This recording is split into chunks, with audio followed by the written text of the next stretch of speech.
Efesios capítulo 4, el verso número 27, permítanme les coloco allí en pantalla. Efesios capítulo 4, el verso número 27. Hemos estado leyendo esta traducción que nos pareció bastante interesante, que dice la palabra de Dios. Dice, ni deben darle al diablo oportunidad de tentarlos. Déjeme y le leo el verso anterior, porque aquí se le está dando continuidad a algo que se decía en el verso 26. Dice, si se enojan, no permitan que eso los haga pecar. El enojo no debe durarles todo el día. Estaba hablando del enojo, estaba hablando de cómo debemos de evitar que el enojo tome control de nuestra vida. Entonces dice, el enojo no debe durarles todo el día. Y el verso 27 dice, ni deben darle al diablo oportunidad de tentarles. Algo de lo que estuvimos hablando el día sábado era acerca de qué es lo que el enemigo él quiere hacer o qué es lo que el enemigo viene a hacer en la vida de una persona. Entonces, algo de lo cual tenemos nosotros que tener esa conciencia es que el enemigo no es tu amigo. Escuché eso, es obvio, ¿cierto? El enemigo no es tu amigo. ¿Por qué razón? Porque la intención que el diablo tiene no es una intención buena. Estuvimos leyendo en el Evangelio según Juan, el capítulo 10, el verso 10, donde dice, el ladrón, hablándose del enemigo, el ladrón no viene sino para hurtar y matar y destruir. Entonces, hurtar, matar y destruir. Esa es la misión del enemigo. O sea, cuando el enemigo entra en escena, él lo que está buscando es venir a destruir al ser humano. O sea, por eso dice, viene a hurtar. Entonces, él le quita. O sea, el enemigo no da, el enemigo quita. Y si nosotros nos descuidamos, el enemigo va a quitar. El enemigo va a entrar a destruirnos. Por eso, de ahí la importancia de que nosotros tengamos mucho cuidado, decía, a nivel de iglesia, porque él se quiere meter allá en la iglesia para quitar ¿qué? La armonía, quitar la bendición. Nosotros en la iglesia tenemos bendiciones muy grandes.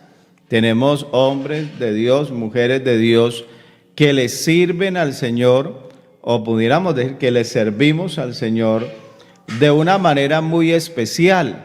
O sea, hay hermanos que sirven cantando, hay hermanos que sirven predicando la palabra de Dios, ayudando allí en la congregación. Hay una disposición completa allí para servirle a Dios. Y esos hermanos obviamente son de una tremenda bendición a nivel de la iglesia o para la iglesia. Pero el enemigo, cuando él se infiltra, él busca la manera de destruir eso, él busca la manera de robarle a la iglesia esa bendición. Y por eso es que cuando hay hermanos que le sirven a Dios, el enemigo busca a ver cómo hace para que la persona se desanime, cómo la persona no vuelva, cómo la persona no continúe haciendo su labor allí dentro de la iglesia. Una iglesia que se descuida, el enemigo viene y le quita. Y algunos recuerdan y dicen, uy, aquí tuvimos un hermano que una voz tan maravillosa y eso como cantaba especiales, y cuando cantaba el Espíritu de Dios se manifestaba, se movía en la iglesia. Y alguien pregunta, hermano, ¿y qué pasó? No, pues sucede que por ahí tuvo una situación con algún hermano o alguien acá de la iglesia, tuvieron algunos roces, decimos por ahí, y la persona se desanimó y entonces no quiso volver. y comenzó a dejar de servir y comenzó a dejar de congregarse y empezó a pasar el tiempo hasta que por último ya no volvió. ¿Sí ven? Entonces le robó el enemigo ese servidor, ese don, ese talento que Dios le había regalado a esa iglesia. Porque escuche eso, cada hermano, cada servidor que tiene un talento de parte de Dios, que tiene un don de parte de Dios, son regalos para la iglesia. Hay hermanos que seguro estarán acá en el devocional y dicen, uy hermano, yo en la iglesia tenemos un hermano, una hermana que le sirve a Dios, pero lo que hacen es una tremenda bendición. Entonces, nosotros como iglesia debemos de cuidarnos de que el enemigo no nos robe esa bendición que Dios nos ha regalado. Lo mismo lo pudiéramos llevar a nivel de familia. La familia es un regalo de Dios y a veces se tiene la oportunidad de compartir y hay la armonía y bueno, hay tantas cosas. Pero hay situaciones donde el enemigo entra y comienza a alejar y comienza a desbaratar. Oiga, y hay piezas claves. Ustedes saben que algunas veces les he hablado acerca del ajedrez, porque de adolescente jugaba ello. Hoy en día la verdad casi no lo hago, es muy rara vez cuando me siento por allí a jugar, pero eso le ayuda a uno mucho en lo que tiene que ver con el cerebro, con la mente, a pensar. Pero sabe que en el ajedrez hay unas fichas que son claves. Y usted hay fichas que no las puede perder porque incluso hay quienes cuando pierden esa ficha, por lo menos la reina en el ajedrez, hay quienes cuando pierden la reina, hasta ahí les fue y ya no pudieron continuar el juego. Algunos incluso se retiran inmediatamente porque sienten de que no se va a poder. Hermano, dentro de la familia hay unas fichas que son muy claves, que donde se saquen de allí, donde las saquemos del tablero llamado familia, van a causar un vacío muy grande y van a desubicar. Y en este caso creo que unas fichas muy fuertes, pues, obviamente son los padres. Es el enemigo. ¿Cuál es la labor del enemigo? Dice, el ladrón no viene sino ¿para qué? Para hurtar. Y a esa familia él le quiere coger y le quiere arrebatar ese padre o le quiere arrebatar esos hijos. ¿Sí ve? Viene a matar, viene a destruir. Yo, consciente de ello, es que tomo la palabra del apóstol Pablo a los Efesios, cuando le dice, ni deben darle al diablo oportunidad de tentarlos. O sea, no podemos permitirle al enemigo que venga, porque él va a venir con malas intenciones. Aunque venga muy sonriente, aunque venga, ¿cómo se cantaba antes? Con zapatitos de algodón, que el enemigo se pone zapatitos de algodón y el enemigo todo bravo allá. Ya lo mostraron ahí todo, déjeme decir algo atravesado, todo afeminado ahí. Pero sí, el enemigo, él en su astucia, él busca la manera a ver cómo se introduce allí en tu casa, allí en la iglesia, y cómo si nosotros le damos oportunidad, el enemigo va a venir a destruir, el enemigo va a venir a acabar, va a venir a arruinar. De ahí la importancia de estar muy despiertos. De ahí la importancia de estar muy bien enfocados. Escúcheme eso. Por eso de ahí hermano, que hemos querido a través de estos devocionales, ya que ustedes nos han dado la oportunidad de llegar hasta sus casas y nos han apoyado y nos han respaldado, porque así lo hemos sentido. Hemos querido estar muy bien enfocados y no reunirnos aquí a hacer un devocional, déjeme decir, a perder el tiempo, a pasar un rato y ya. No, hermano, hemos venido a hablar y hay cosas y de pronto algunos se molestan. Hermano, ¿por qué habla eso? Hermano, ¿por qué habla esto otro? Hermano, porque tenemos que estar muy bien enfocados para que el enemigo no destruya las iglesias, para que el enemigo no destruya los hogares. De ahí, hermano, que usted también ponga de su parte. Perdona que le hable de esa manera, pero usted ponga de su parte también. No le dé lugar al enemigo. Estaba esta semana precisamente analizando un caso de unos hermanos de la iglesia que empezaron a ver videos por internet y a escuchar enseñanzas. Y hoy en día, desafortunadamente, decimos aquí, se torcieron de la doctrina. Y sabe que me da tristeza, me da dolor. Y por allí decían, no, es que la Biblia que usan, es que la traducción que usan, es que esa no es la traducción. Y dije yo, y entonces, ¿cuál es la traducción? Entonces, viene la pregunta, esa no es, bueno, esa no es. Entonces la pregunta, ¿cuál es la Biblia que quieren? Entonces se pueden a buscar traducciones de la Biblia y entonces encuentran traducciones que les parecen acertadas. Entonces dicen, esta es la traducción acertada.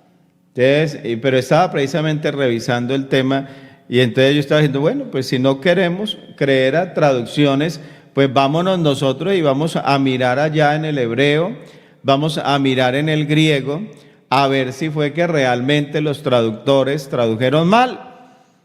Porque pues imagínese usted, yo no creo en lo que la Biblia dice, porque no, es que es una traducción y el que la tradujo mal.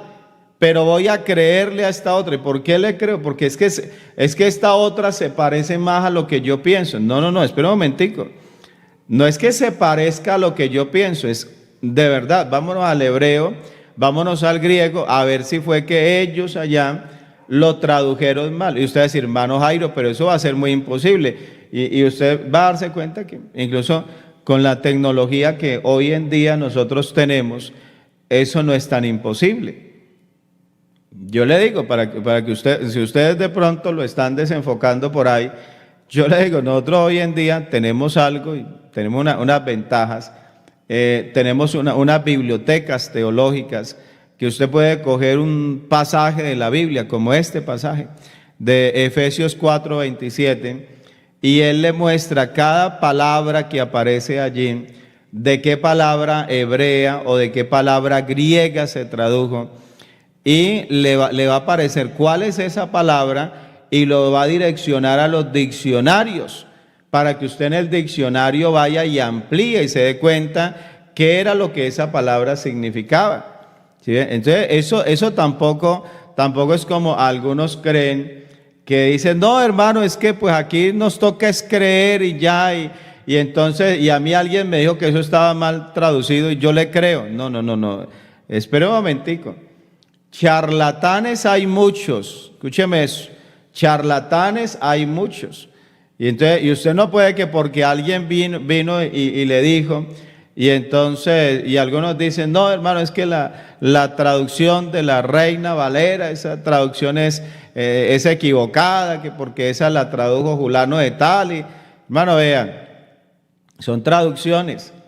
Los que hicieron ese trabajo lo que hicieron fue traducir el texto y ellos trataron de ser lo más fieles posibles al traducir. Obviamente, pues tiene sus complicaciones el traducir, pero ellos, créalo, ellos trataron de hacer lo que mejor pudieron para que nosotros tuviéramos en nuestro idioma la palabra de Dios. Pero si usted tiene dudas, si usted dice, hermano, ¿no será que tal texto lo tradujeron mal? Pues vuelvo y le digo, hay traducciones de la Biblia o hay software, más bien programas que le permiten a usted mirar el texto. Yo veo el texto en español y veo debajo de cada palabra la palabra hebrea o la palabra griega de la cual se tradujo. Y frente a ello, pues yo puedo entrar a hacer un análisis gramatical, entrar a mirar, bueno, todo el contexto, lo relacionado con esa palabra, e incluso saber esa palabra en qué otros pasajes de la Biblia aparece y cómo fue que se tradujo en esos textos. O sea que créalo que esto no, o sea, en esto, le digo, no andamos tan desubicados como algunos lo creen, como algunos piensan, hermano, ¿por qué usan esa Biblia? Hermano, no. Entonces, bueno, sería también hasta interesante en alguna ocasión poder hablar acerca de esto, lo que son las traducciones de la Biblia y entender por qué tenemos diferentes traducciones y entender cuál es el objetivo de una traducción. Entonces, hay traducciones que ellas cogen a traducir palabra por palabra, porque ellas buscan eso, buscan traducir palabra por palabra y ese es el enfoque de esa traducción. Y en cambio hay otras traducciones que ellas lo que buscan traducir es el concepto.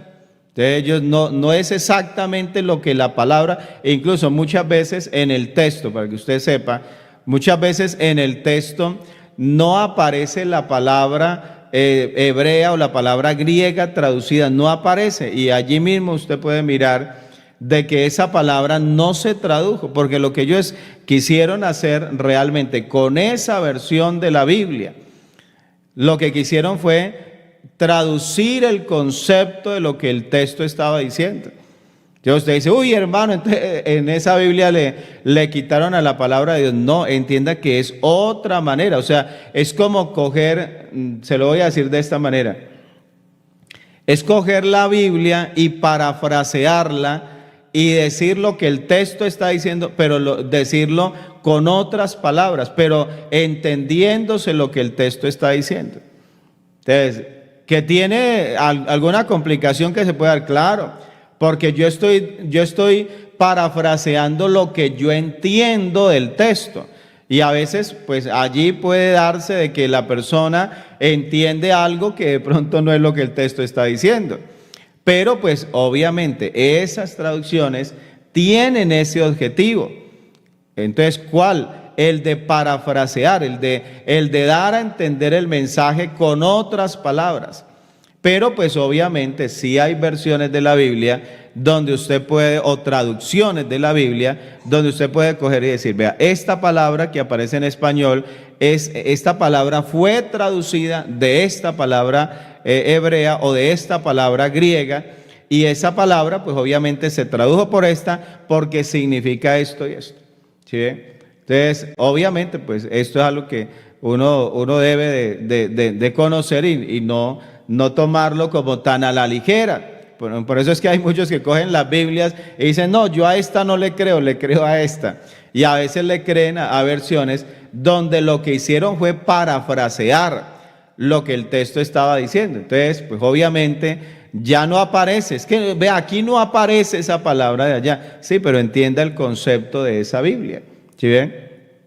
Entonces, nosotros debemos de tener cuidado. Por eso le decía, tenga cuidado. No le dé lugar al diablo. ¿Por qué? Porque el diablo lo va a embolatar y lo va a confundir y lo va a desviar, y a lo último usted va a terminar hasta renegando en contra, escuche, en contra de la fe, en contra de la verdad. ¿Sí? Y me llama la atención, incluso déjeme, le comparto algo, porque precisamente de lo que hablaba, de los hermanos a quienes lo lograron confundir, lo que a ellos les dijeron es que la Biblia no dice que Jesús sea Dios. Y entonces usted dice, pero ¿cómo así? Si la Biblia sí dice que Jesús es Dios. En el principio era el verbo y el verbo era con Dios y el verbo era Dios. O sea, así literalmente dice, era Dios. O sea, no, ahí no hay duda. Y entonces lo que a las personas les dicen, no, pero es que eso lo dice la traducción tal. Y entonces, y es esa Biblia, es esa traducción allá. Ay, hermano, es que usted pone a creerle a esa traducción. Y entonces, ¿sabe qué? Pues yo no lo había hecho porque no había hecho la tarea, pero me puse a estudiar. Y entonces dije, bueno, ¿de dónde sacó? O sea, la Reina Valera de 1960, ¿de dónde sacó para traducir que ahí decía que Jesucristo era Dios?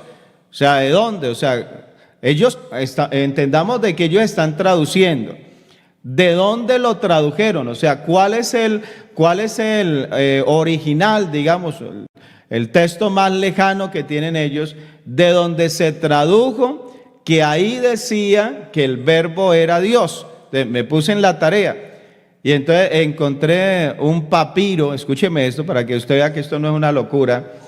Encontré un papiro que está entre el año 100 y el año 200, está 100 y algo allí, donde en la Reina Valera tradujo Dios, pero porque ese papiro allá dice que Jesucristo es Dios. O sea, eso no fue que ellos se les ocurrió y dijo, ay, ve, ¿por qué no le acomodo esto acá? Ay, voy a aprovechar acá para que la gente crea. No, y de verdad, y cogí el papiro allá y me puse a revisarlo, porque le decía, hoy en día usted puede acceder a todo ello por internet, y hay software, yo tengo algunas bibliotecas digitales exclusivamente para eso, y me fui y encontré el papiro. Si quiere, pronto búsquenlo por ahí. Papiro está el 66, creo que está el 67 también. Y me puse a revisar allí, mirando el papiro, y allí decía acerca de, bueno, cuando se habla del Señor, dice teos, allí aparece la palabra teos. O sea, que no fue que lo tradujeron mal, y usted va y mira qué significa teos. La teología, ¿qué es teos? ¿Teos qué es? Teos es Dios, o sea, es la palabra griega que se traduce acá por la palabra Dios. Entonces, lo tradujeron mal. No es que, hermano, yo no le creo a la Reina Valera porque dice, es que la tradujeron unos monjes. Ah, bueno, ¿y de dónde tradujeron? Vamos a mirar allá de donde ellos sacaron a ver si fue que fueron ocurrencias. No, hermano, imagínense, un texto de hace casi 2000 años, o sea, eso no fue del siglo pasado, del siglo V, no, estamos hablando de hace casi 2000 años, un papiro, donde de ese papiro ellos lo que leyeron allí fue que ahí decía que Jesucristo era Dios, y así lo tradujeron. Incluso en el mismo papiro está al final allá del Evangelio según Juan, donde cuando Tomás le dice al Señor, Señor mío y Dios mío, y vuelve a aparecer teos. O sea que si el otro dice, no, hermano, yo no le creo, a mí tradúzcame diferente. Entonces, pues imagínese usted coger la palabra teos, que es la palabra de Dios, de donde nosotros tomamos la traducción de la palabra Dios, y coger nosotros y traducirla de otra manera, que porque a este otro se le antoja creer de que Jesucristo no es Dios. Entonces, no, hermano, es que tradúzcala diferente, pero ¿cómo voy a adulterar? O sea, entendamos eso. Nosotros tenemos traducciones de la Biblia, y la traducción lo que hace es mirar en el hebreo, mirar en el griego, qué es lo que dice, y pasarlo al español. Y el otro dice, no, hermano, pues es que yo no creo que Jesucristo sea Dios. Pero ¿y qué hacemos cuando los papiros antiguos de donde se tradujo la Biblia, allí decían que Jesucristo era Dios? ¿A quién le creemos? ¿Sí? Sí, mire usted que ahí sí como dicen, muchos engañadores han salido por el mundo, muchos charlatanes han salido por el mundo, y comienzan a buscar Biblias y a ver cuál es la Biblia. No, usted no se deje enredar. Dice, bueno, no creo. Entonces, yo incluso dije, bueno, la verdad, me están diciendo que la Biblia, que la Reina Valera está equivocada, que tradujo mal. Entonces, la pregunta mía fue muy obvia, ¿de dónde tradujeron? Entonces, y fui, bueno, que ellos usaron estos papiros. Bueno, voy a mirar esos papiros a ver qué es lo que dicen. De pronto es que ellos tradujeron mal. No tradujeron mal. Allá dice que Jesucristo es Dios, y así lo tradujeron, que Jesucristo es Dios. Y usted sigue viendo, y hay otros papiros donde está, por ejemplo, Tito capítulo 2, el verso 14, si no estoy mal, 13, 14 allí, donde también vuelve y se habla de que Jesucristo es Dios. Hay otro papiro allá donde está Romanos 9:5, de quienes son los patriarcas, en los cuales según la carne vino Cristo, el cual es Dios sobre todas las cosas. Y la palabra griega, teos. Y ahora quiere que lo traduzca diferente. ¿Qué hacemos? O sea, torcemos la escritura para que se acomode a lo que a usted le está diciendo el charlatán del internet, o creemos en lo que dice la palabra de Dios. Entonces, mi hermano, la Biblia aquí es muy clara, dice, ni deben darle al diablo oportunidad de tentarlos. Y el otro sale todo barbado acá y con las greñas largas, y eso me parece al Moisés que muchos han pintado, y entonces sale hablando allá de cosas, y entonces dice, es que yo a ese barbado sí le creo. Pues entonces, ¿qué? ¿Nos vamos a dejar crecer la barba o qué es lo que tenemos que hacer? No, hermano, no se trata de eso. Se trata de que usted sea entendido, que usted sepa que muchos engañadores han salido por el mundo. De hecho, no atacamos a los hermanos a quienes el enemigo los engaña, no los atacamos a ellos. ¿Cómo le ocurre hacer eso? Más bien lo que nos preocupa es que se le esté dando lugar al diablo para que el diablo venga a sembrarles mentiras, a sembrarles engaño. Entonces, entonces dice, ni deben darle al diablo oportunidad de tentarlos. O sea, no le den lugar. Entonces decía, a nivel de iglesia, a nivel de familia. Déjenme les pregunto algo en esta mañana. ¿Qué sería, yo les dije el día sábado, acuérdenme el día lunes que quiero hablar de ello, que ya me quedan aquí como apenas como 50 minutos, no, como unos minuticos, como 7 minutos. ¿Qué sería darle lugar al diablo en la familia? O sea, ¿usted qué toma, qué entiende allí por darle lugar al diablo en la familia? ¿Cómo se le da lugar al diablo más bien para que él venga a destruir nuestras familias? Y quisiera ver lo que ustedes escriben. Déjenme, me paso por aquí, aunque allá tengo el chat y estoy viendo los mensajes, pero déjenme y me paso por aquí a otra de las páginas y miro lo que porque usted tal vez me está escribiendo y yo no estoy viendo el mensaje. Pero, ¿qué sería darle lugar al diablo allí en la familia? ¿Cómo se le puede dar lugar al diablo? ¿O cómo es que nos equivocamos y terminamos dándole lugar al diablo en la familia? Colóqueme ahí, colóqueme lo que usted piensa. ¿Qué sería darle lugar al diablo en la familia? Pues digo, pues para que tengamos cuidado, para que seamos muy cuidadosos y que no lo hagamos. Entonces, ¿quién es el primero en colocarme allí? Dice Nelly, practicar las cosas del mundo. Bueno, sí, esa es una manera. A ver, ¿qué más? Alguien, colóqueme ahí lo que usted crea que son maneras equivocadas donde terminamos dándole lugar al diablo en la familia. A ver, coloque lo que usted piensa, que usted, hermano Jairo, debemos de cuidarnos de hacer esto, porque esto es darle lugar al diablo allí en la casa. Dice por aquí Marta Urbano. Marta, Dios le bendiga, gracias por su comentario. Dice, vivir en discordia.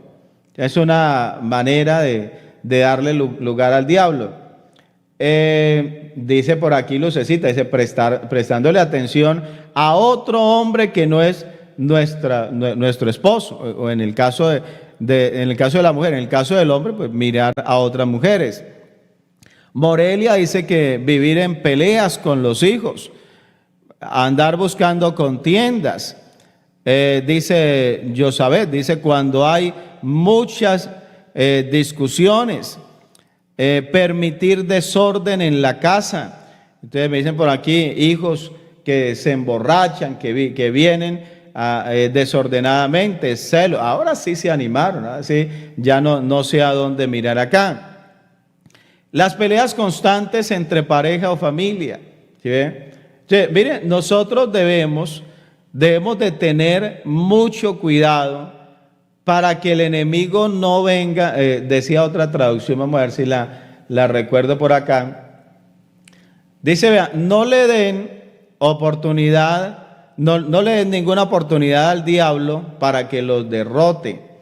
No debemos de darle lugar, no debemos de equivocarnos de esa manera, porque el enemigo va a venir a derrotarnos, ¿sí? Él viene a destruir. Entonces, mire esta palabra tan bonita. No le den ninguna oportunidad al diablo de que los derrote. Entonces, ¿qué sería darle lugar al diablo? Mire, tengo aquí algunas, tengo 3 minuticos, déjenme y leo solamente porque no me alcanza el tiempo. Pero, por ejemplo, oportunidades que se le dan al diablo cuando hay falta de comunicación, o sea, cuando no hay buena comunicación en la familia, mi hermano, son puertas que se le están abriendo al diablo para que el diablo de alguna manera se meta. ¿Por qué? Porque eso empieza a crear distanciamiento. Porque empezamos a desconocer qué es lo que están viviendo los demás miembros de la casa. ¿Sí ve? Debemos de cuidarnos, porque la falta de comunicación en la familia, eso son puertas y es darle oportunidad al diablo. ¿Cuántas veces suceden cosas con los hijos de las cuales los padres ni enterados andan? Y el papá ni se enteró, la mamá ni se dio cuenta. Pero son otros los que más bien saben lo que está pasando allí con los hijos. Entonces, tenga mucho cuidado. Conflictos no resueltos. Entonces, mire que lo que leíamos en el verso anterior, de que no se ponga el sol sobre vuestro enojo, que no termine el día y usted siga enojado. Eso, mire la importancia que tiene.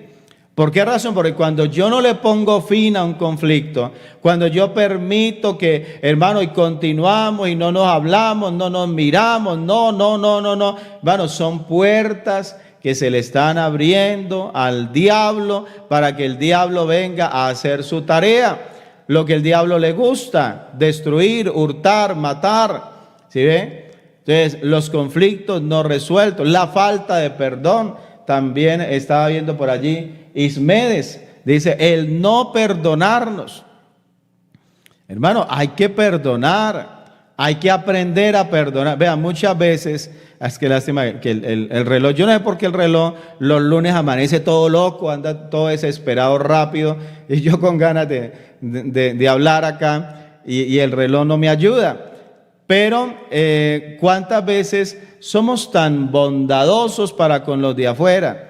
Y el otro allá lo ofende y eso lo perdona y no, tranquilo y venga. Y a los de la casa, a eso sí no les rebajan ni media.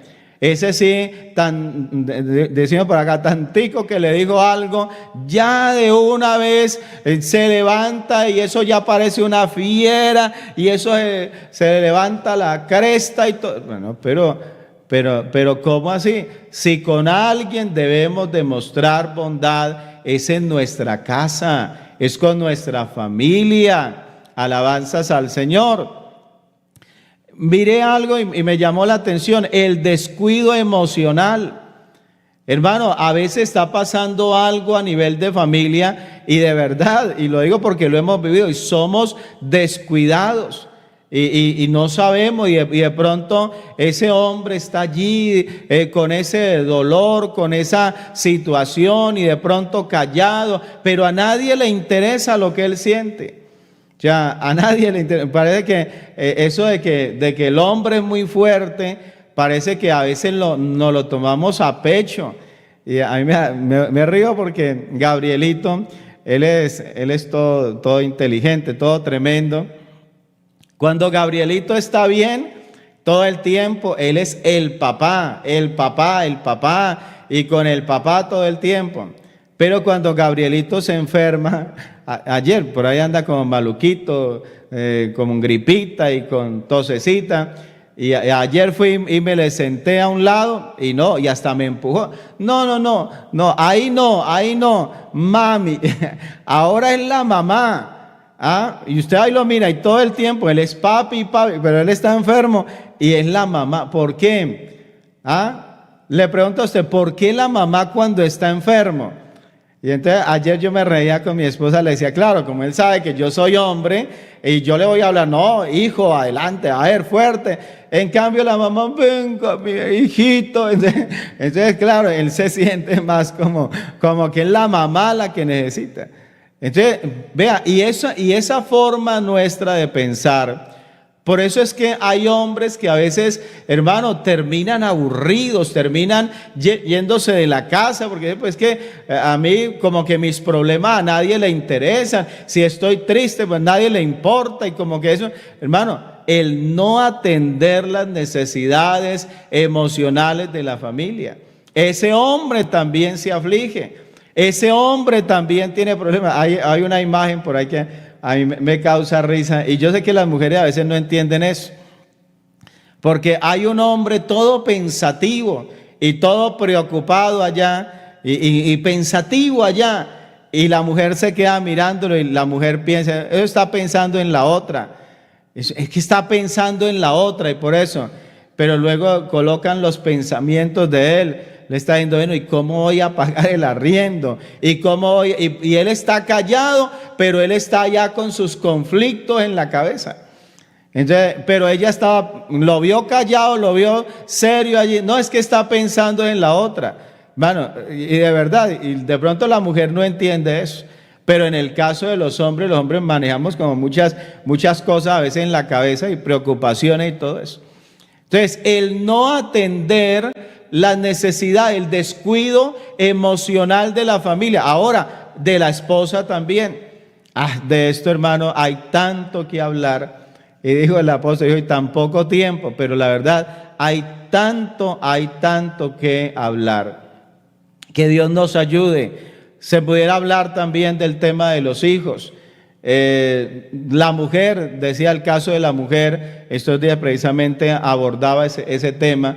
Estaba hablando incluso con mi cuñada, ella también es psicóloga, pero digo también porque mi esposa es psicóloga, y entonces estaba hablando con mi cuñada, ella atiende muchos casos de temas de familia, de matrimonios, y entonces ella me comentaba cómo hay mujeres que ellas, no sé, cuando llega el tema de los hijos, se frustran, se bloquean, sienten que se les acabó la vida y se sienten amarradas. Y me decía ella, y la mujer no entiende en ese momento que eso es algo temporal, que eso es algo que le va a pasar unos días y ya sí, tiene que programarse. Y algunas mujeres, me decía ella, hay mujeres que llegan al punto de decir, no, se me acabó la vida, me cambió mi vida. Y pareciera ser como que lo que les pasó fue una gran desgracia. Y entonces ella dice, yo entro a preguntarle, bueno, ¿y usted los hijos los quería? No, pues que sí, yo quería tener hijos. Bueno, y entonces, ¿cuál es el problema? Usted debía de saber que esto hace parte, o sea, usted lo que tiene es precisamente lo que usted deseó, el tener hijos es eso. O sea, yo no sé cuál es la ocurrencia. De pronto la culpa es de nosotros los papás, que nosotros cogemos la niña y le enseñamos a jugar con muñecas. Y entonces la niña coge la muñeca y juega con la muñeca y todo, y hasta le compramos allá para que juegue y la lleva, el muñequito lo lleva por allá en el carrito, en el coche, y hasta tiene cocinita y se sienta y le hace comida. Pero la niña, cuando no quiere jugar, coge ese muñeco y lo tira, y coge el coche y lo tira, y sale y se va y se acuesta a dormir. Y de pronto la mujer crece pensando que así es la vida. No, así no es la vida. O sea, hay un momento donde usted ya no se puede deshacer de ellos. Cuando usted está en la vida real, cuando usted ya es padre, cuando usted es mamá, usted se dio cuenta que eso es todo el tiempo. ¿Sí? Pero entonces me decía ella, pero la mujer debe saber que eso es temporal.